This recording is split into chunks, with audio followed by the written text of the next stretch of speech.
Hello dear class 8th students at ASC Olympiad। चलिए last chapter है आपका physics point of view से, फिर कुछ चैप्टर्स हैं जो बहुत जनरल साइंस के हैं उन पर काम करेंगे, but today from the physics point of view it is the last chapter. बहुत शानदार रिवीजन टेस्ट सीरीज क्रेडिट जी आपके लिए लेके आ रहा है। अभी एक दो दिन में हम आपको रिवीजन टेस्ट सीरीज का पूरा शेड्यूल दे देंगे, तो तैयार हो जाइए, कमर कस लीजिए, क्योंकि आप ही सबसे ज़्यादा पोटेंशियल कैंडिडेट्स हैं, सबसे अच्छा कर सकते हैं। क्यों? क्योंकि एक्सपोजर मिल गया। देखो आपको फील आएगा कि हाँ लाइट हमने कैसे पढ़ा, कितना अच्छा पढ़ा, साउंड हमने कैसे पढ़ा, कितना अच्छा पढ़ा, फोर्स कैसे पढ़ा, ठीक है ना। तो चलिए क्या क्या कंसेप्ट बिल्डर पार्ट है, आज हम थियोरेटिकल कंसेप्ट्स को पढ़ेंगे और फिर कल उनको अप्लाई करेंगे। सीधी सी बात है, हम लाइट के बारे में पढ़ेंगे, लाइट के लॉज, रिफ्लेक्शन पढ़ के लॉ ऑफ रिफ्लेक्शन पढ़ेंगे, ठीक है ना। तो मैंने आपको साउंड पढ़ाते समय बताया था that light is electromagnetic wave, EMW लिखते हैं, और इसका डायरेक्शन ऑफ प्रोपेगेशन है। जब भी वेव की बात चलती है, आई टोल्ड टू यू के वेव में आपने पढ़ा था एम्पलीट्यूड होता है, फ्रीक्वेंसी होता है, टाइम पीरियड होता है, square of the amplitude loudness होता है, ठीक है ना। फ्रीक्वेंसी पिच को कंट्रोल करता है। बहुत डिटेल में मैंने साउंड में वो सारी चीज़ें पढ़ाई थी which is applicable to light also. बस यहाँ लाउडनेस नहीं है, यहाँ पिच नहीं है, ठीक है ना, यहाँ डिफरेंट है थोड़ी सी चीज़ें, but frequency is there, amplitude is there, is that clear, time period is there. Frequency है, एम्पलीट्यूड है, टाइम पीरियड है, एक वर्ड आता है इंटेंसिटी। तो वहाँ जो वर्ड था loudness, in case of sound जो वर्ड लाउडनेस था ना, यहाँ पर वो वर्ड क्या है आपके लिए, इंटेंसिटी, ठीक है। तो चलिए वन बाय वन काम करते हैं, लेकिन ये ध्यान रखिएगा कि कई बार आपको साउंड में कलर्स नजर नहीं आते, डिफरेंस है। लेकिन लाइट तो 7 कलर्स का होता है, वाइट लाइट भी है ना। आपने पढ़ा होगा, सब लोगों ने सुना होगा, और नहीं भी सुना हो, नहीं भी पढ़ा हो, तो मैं बताता हूं कि व्हाइट लाइट को एक डिवाइस होती है prism, what I call it, prism.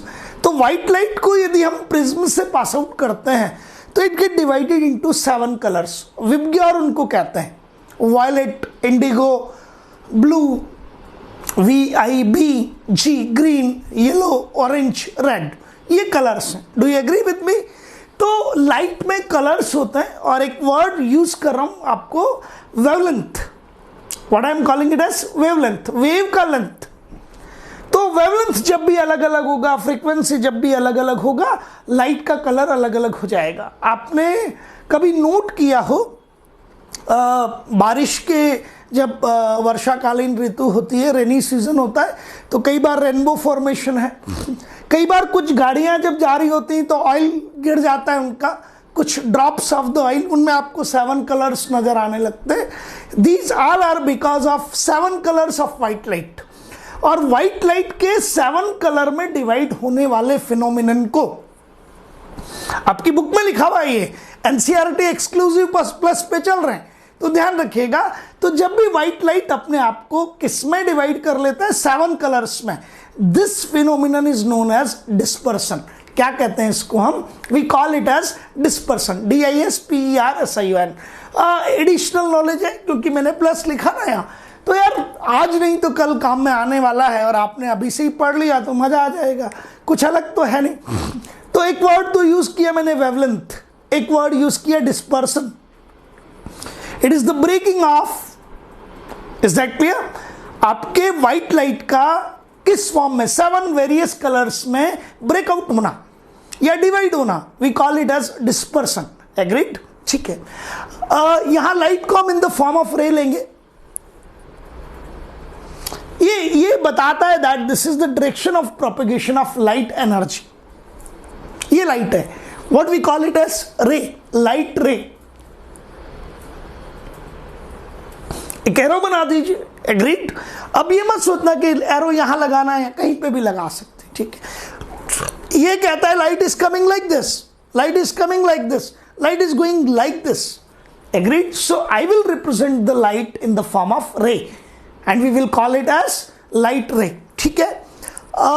Reflection of light का मीनिंग समझाता हूं कि लाइट जो है वो किसी मीडियम पर, किसी सरफेस पर किसी इंटरफेस पे। आपको वर्ड इंटरफेस अजीब सा लगेगा, क्या बोला मैंने, इंटरफेस, थोड़ा अजीब लगेगा, what I am saying interface. आप सरफेस कह दीजिए, अभी मैं समझा दूंगा। लाइट का उससे जाके टकराना और लौट के वापस आ जाना, we call it as reflection. Striking of light at a surface and returning back is known as reflection. इसमें कुछ चीजें लिखी है मैंने, लेकिन वो अभी 2-5 मिनट बाद समझ आएंगी, ठीक है ना। अब देखिएगा, ये एक लाइन है, ये रही, इसको मैं थोड़ा सा एक अलग कलर से बनाता हूं, रेड कलर यूज कर रहा हूं साथ में। ये आपके चैप्टर का सबसे इंपॉर्टेंट पार्ट है, ध्यान रखें। ये जो आपके पास में डिमार्किंग लाइन है, बाउंड्री है, इसके लेफ्ट साइड में मीडियम 1 है, and medium 1 can be air. तो इधर कौन है, एयर। और ये जो बाउंड्री लाइन है, इसके इस तरफ कौन है, this is medium 2, this can be water, is that clear, it can be glass, कुछ भी हो सकता है। तो चलिए अभी मैं ग्लास ले लेता हूं, तो इट इज ग्लास, सब समझते हैं आप इसको, and this is air. Means 2 different medium है, हो सकता है एक तरफ ग्लास हो, एक तरफ वाटर हो सकता है एक तरफ एयर हो, एक तरफ वाटर हो, but it is a pair of medium. शाबाश, वेरी गुड। चलिए, तो लेफ्ट साइड पे क्या है जल्दी बताओ, एयर। राइट साइड पे क्या है, ग्लास। ये बाउंड्री लाइन क्या है, ये बाउंड्री लाइन कहलाती है interface, what we call it as interface.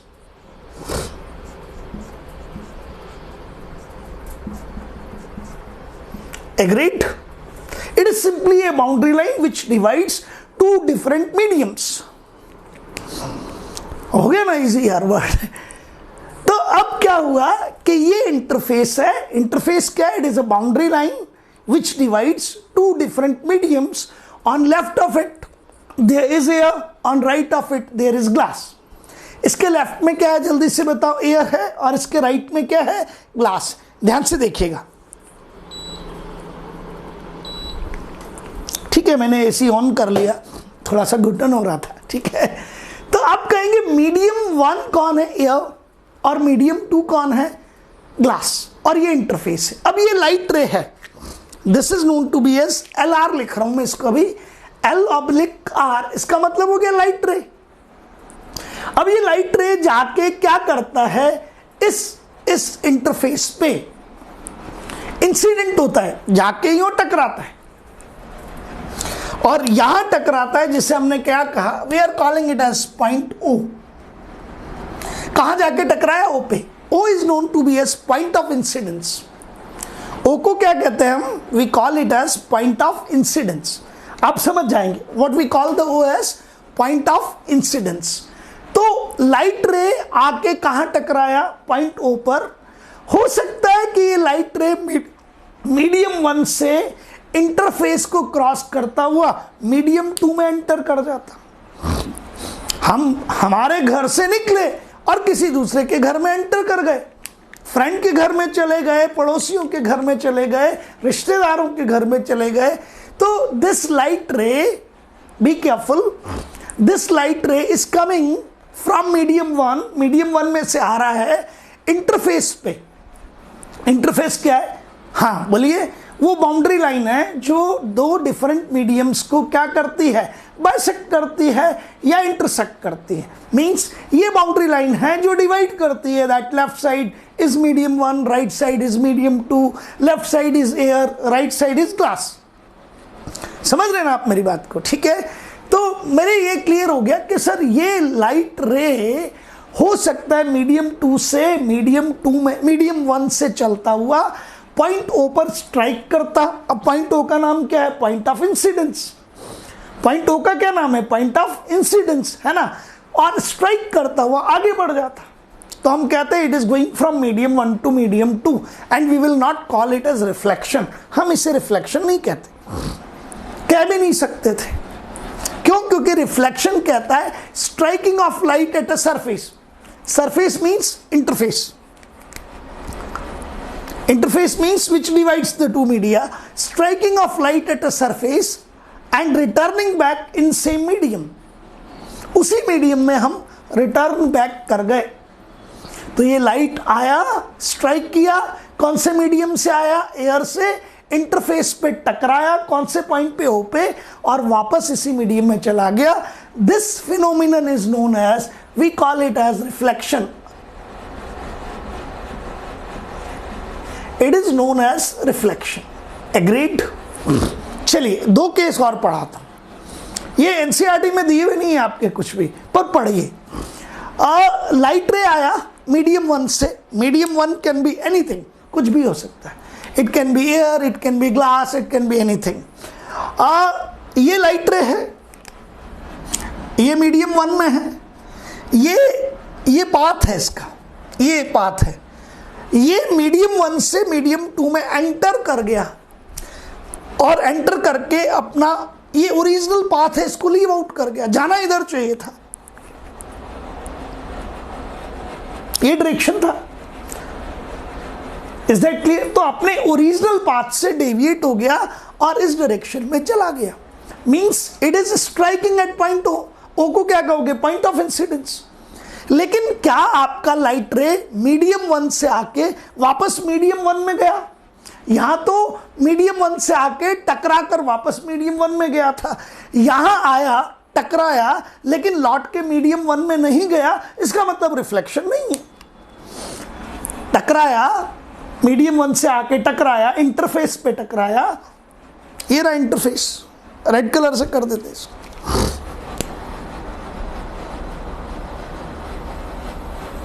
This is interface, and after striking medium 2 में एंटर हो गया।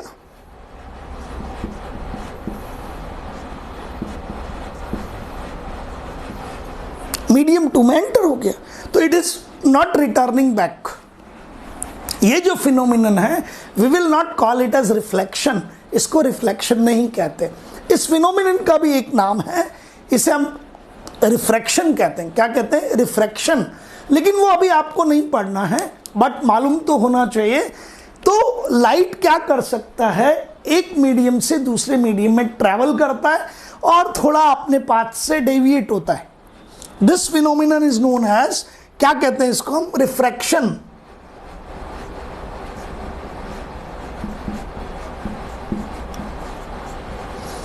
Going from one medium to another medium, but path से भटक गया, थोड़ा इधर उधर मुड़ गया। एग्रीड? ओके। केस थर्ड और देखो यार, ये खतरनाक है थोड़ा सा। लाइट आया, लाइट रे, ये इंटरफेस है, रेड कर देते हैं इसको भी।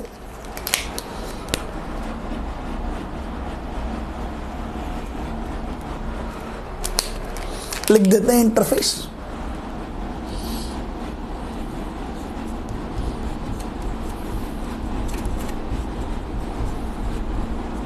So this is the light ray coming from medium 1 striking at point 2।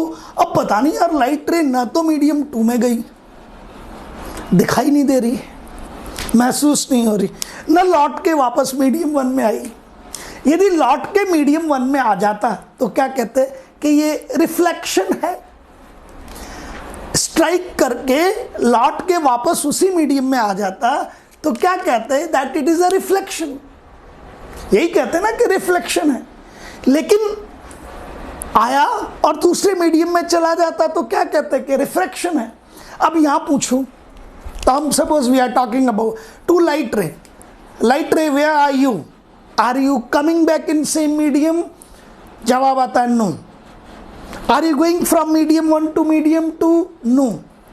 Mean no reflection, no refraction. फिर हो क्या रहा है यार? इसको कहते हैं एब्सॉर्ब, ABSORB।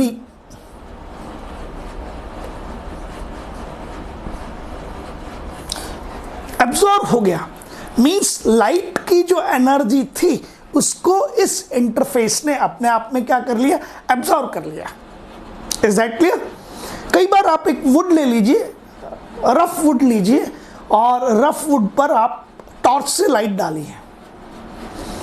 एक और काम कीजिए, एक मिरर लाइए और उस मिरर पे टॉर्च से लाइट डालिए, दोनों में डिफरेंस दिख जाएगा आपको। वुड इज एब्जॉर्बिंग, ये क्या करती है? एब्जॉर्ब कर लेती है। तो दिस इज क्या क्या पॉसिबिलिटी है। यहां तो आप कह सकते हैं एक तरीके से ट्रांसमिशन हो गया, जिसे हमने नाम दिया refraction, reflection, and it is absorption, absorb हो गया। ठीक है, बात समझ आ गई।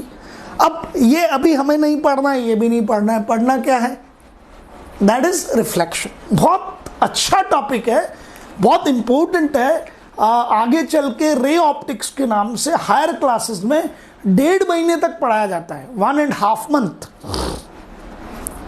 दुनिया का कोई ऐसा जिसे कहते हैं कॉम्पिटिटिव एग्जामिनेशन नहीं है जिसके ये कोर्स में नहीं, तो यू बी वेरी केयरफुल। ठीक है, अब आपने कहा सर दिस इज मीडियम 1, ये नीचे मीडियम 2 दिख रहा है, बहुत ध्यान से समझना। Now it is very important, and ये क्या है आपका इंटरफेस, रेड कर देते हैं। एक बहुत इंपॉर्टेंट चीज है, इसीलिए इसको समझ लेना। This is red coloured one, it is interface, we call it as interface.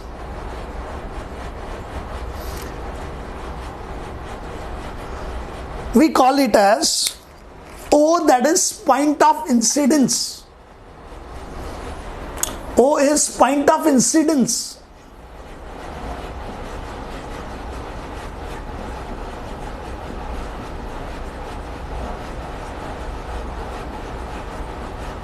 Agreed? काफी इंपॉर्टेंट है, बहुत ध्यान रखिएगा। So this is the light रे।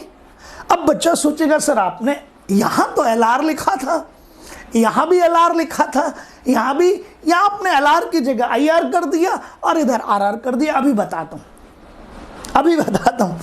तो मीडियम 1 से ये मीडियम 2 है, बिलो इंटरफेस। बिलो इंटरफेस क्या है, मीडियम 2, अबव इंटरफेस क्या है, मीडियम 1, और ये लाइट रे आके ऊपर टकराता है। अब आप कुछ मत करो, सबसे पहले be very very careful. Point of incidence कौन है, O, जहां आके मेरा लाइट रे टकराया, it is point of incidence.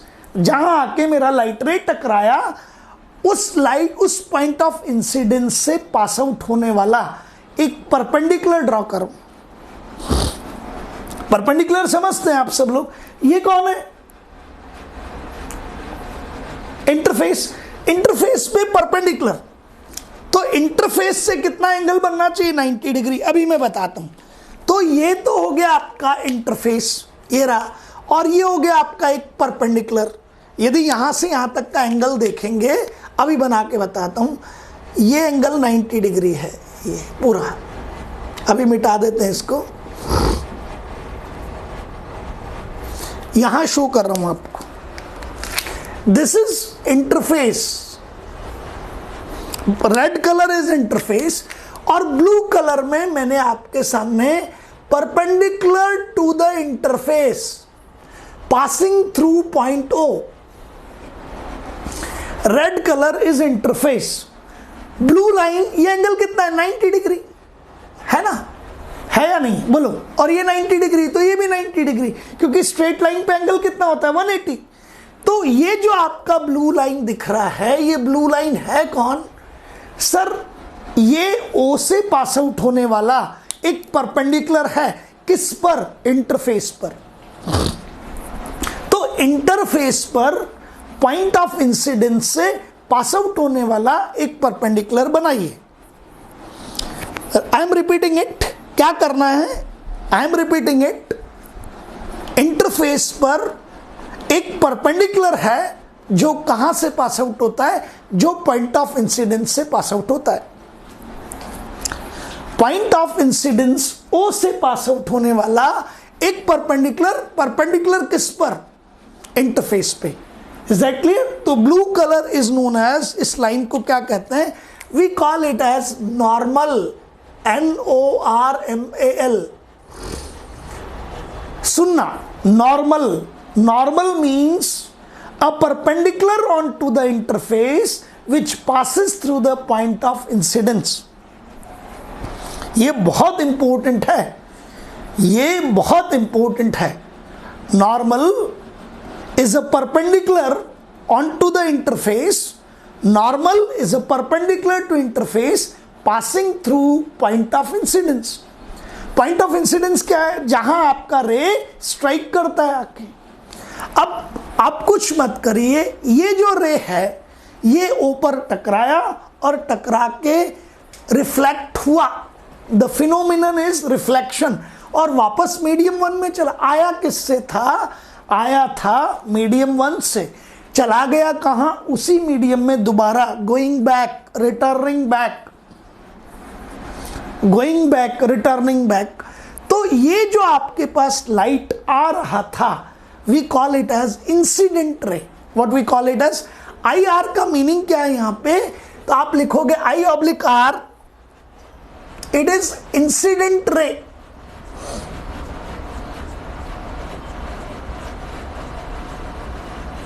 ये बहुत इंपॉर्टेंट है।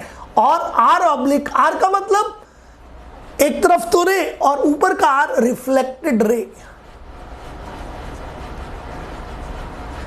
Reflected ray. So what is I oblique R? This I oblique R means incident ray. This R oblique R means reflected ray. This blue color is normal. Do you agree with that? So I am having three things. 12th पास जब student आता है ना, 12th पास, तो वो angle of incidence को define नहीं कर पाता और कई बार एंगल ऑफ इंसिडेंस की वैल्यू निकालने में गलती करता है। You are studying in class 8th, 12th पास, 5 साल आगे, 5 years ahead, you know, अब जाके आप डिफाइन करोगे कि एंगल ऑफ इंसिडेंस है क्या। What is angle of incidence? This is angle of incidence and we call it as I. So angle of incidence is, be careful, angle between incident ray and normal. इस जगह पर मैं n लिख देता हूं, यहां n, यहां लिख देता हूं a. So AON angle AON यहां लिख रहे हैं और इसको लिख देता हूं B, तो this is angle B, NOB कह दो या एंगल BON कह दो। AON इंसिडेंट एंगल या angle of incidence, incident angle और it is angle of incident, angle between incident ray and normal, angle between incident ray and normal, angle between incident ray and normal, it is known as angle of incidence. It is known as angle of incidence. Angle between reflected ray, angle between reflected ray and normal, angle between reflected ray and normal, angle between reflected ray and normal is known as angle of reflection. ये important है, यही important है। क्यों? क्योंकि इससे next class में मैं तुम्हें क्वेश्चंस कराऊंगा और इजी से डेंजरस पे लेके चलूंगा। लेकिन आज हमारा जो काम है दैट इज कंसेप्ट बिल्डिंग का, वो पूरा हो गया कि हाँ सर ये समझ गए, एनसीईआरटी एक्सक्लूसिव बस। तो अब पहले मुझे बताइए कि एंगल ऑफ इंसिडेंस किसे कहते हैं? Angle between incident ray and normal, angle between incident ray and normal is known as angle of incidence, and angle between reflected ray and normal, it is known as angle of reflection. And अब laws of reflection बहुत easy है, बहुत easy है, बहुत आसान है। क्या अब याद रखिएगा, मैथ्स का बहुत यूज होगा नेक्स्ट लेक्चर में, ठीक है? मैंने आपको सब पढ़ा रखे हैं चीजें सारी की सारी। तो dear students, angle of reflection clear, angle between incident ray and normal, angle of reflection clear, angle between reflected ray and normal, ठीक है? नॉर्मल क्या है? पॉइंट ऑफ इंसिडेंस से पास आउट होने वाला परपेंडिकुलर। परपेंडिकुलर किस पे? That is on to the, ये क्या है? Red line, that is interface which divides the two different medias, medium 1 and medium 2। अब क्या है आपके पास में? देयर आर 2 लॉज, इनको क्या कहते हैं? Laws of reflection. What we call them as laws of reflection. पहला और दूसरा आप बहुत जल्दी सुन लीजिए और कंक्लूड करते हैं।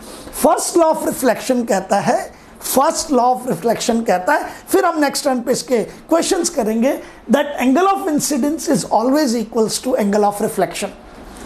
Angle of incidence is always equals to angle of reflection. Agreed? First law of reflection, laws of reflection, I equals to R.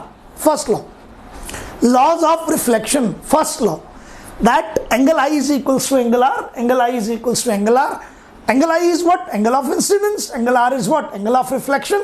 So according to the first law of reflection, angle of incidence is always equals to angle of reflection. लेकिन angle of incidence पता होना चाहिए किस किस के बीच का है, angle of reflection पता होना चाहिए किस किस के बीच का है। And second law is very simple.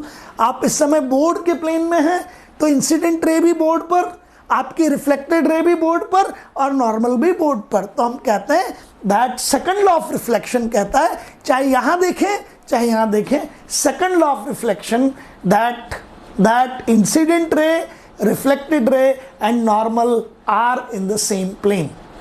तो ये दोनों लॉ क्लियर हो गए, थ्योरी कंप्लीट। अब नेक्स्ट टर्न से क्वेश्चन करेंगे, दैट इज एडवांस लर्नर्स।